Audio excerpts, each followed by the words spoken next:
One of the most sensational stories in Texas high school football history could soon be on the big screen.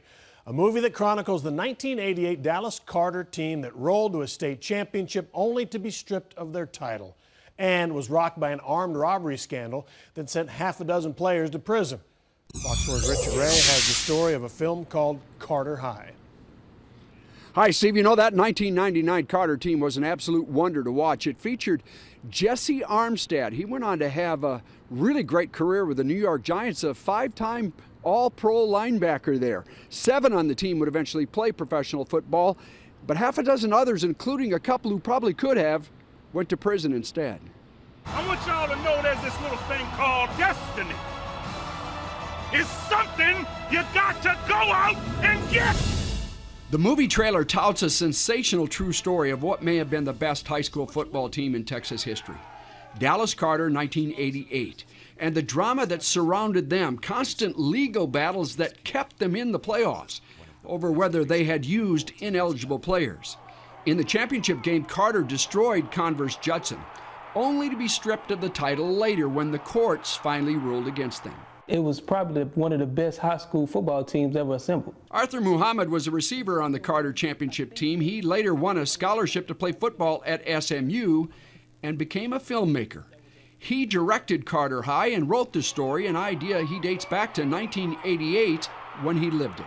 After we went through this ordeal, you know, in the playoffs, out the playoffs, in the playoffs, out the playoffs, we would stand around and say, man, somebody need to make a movie about this. But the lost legal battle over eligibility was not the tragedy. September 1989, outside a courtroom in Dallas, an eruption of emotion and anger.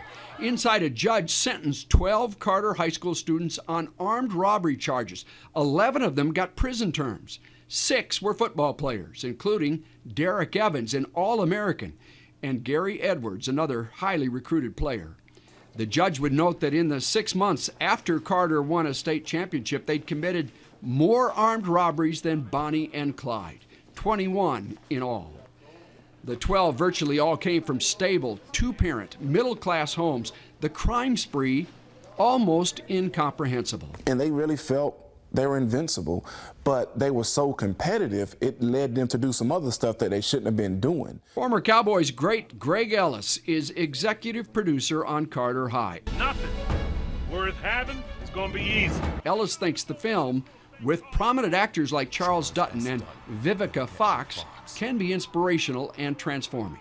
That teenage who feel like they got the world in the palm of their hand, that especially young boys who feel like they can just take on the world and nothing doesn't matter to them, that's that group of kids that I think we'll reach. They were great athletes, great football players, but it's the tragic story of sometimes the greatest players never make it to the pros. We could have potentially had at least 9 or 10 players on that team to play professional football. Welcome to Carter High, one of the best high school football teams ever. This story is about choices.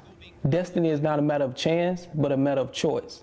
So, and it's geared towards young student athletes making the right choice. The movie trailer was released at midnight, but the movie won't be released until sometime later this year. Greg and Arthur are trying to get a major distribution company on board. If they do it themselves, they say, Steve, they think they will release it maybe in the fall. All right, Rich, it's interesting Greg Ellis's involvement. He wasn't here when this all happened, so how did he get involved? What got his attention onto this project? Well, you know, Greg has got his own film production company now, and he does a lot of smaller projects, and he said he'd always kind of wanted to try a major film. Arthur is a guy who had worked for him on some of those smaller projects. The two of them got to talking, and Arthur says, well, I've got this really great story and this really great script. I've had it for 12 years. That's how the two of them came together. And I think it is going to, I can't imagine this won't be a compelling story, because it is such a compelling story. Again, having lived through it here, it was sensational at the time. The team was absolutely stocked with some of the best players that we've ever seen around here. Jesse Armstead, again, he was a 5-time Pro Bowl player. He always said that he wasn't the best player on that team, that maybe one of those guys that went to prison, Derek Evans, was. Yeah, it'll be, I hope it does have national-wide distribution. It'll be fun to see that happen. All right, Richard Ray reporting live. Thank you.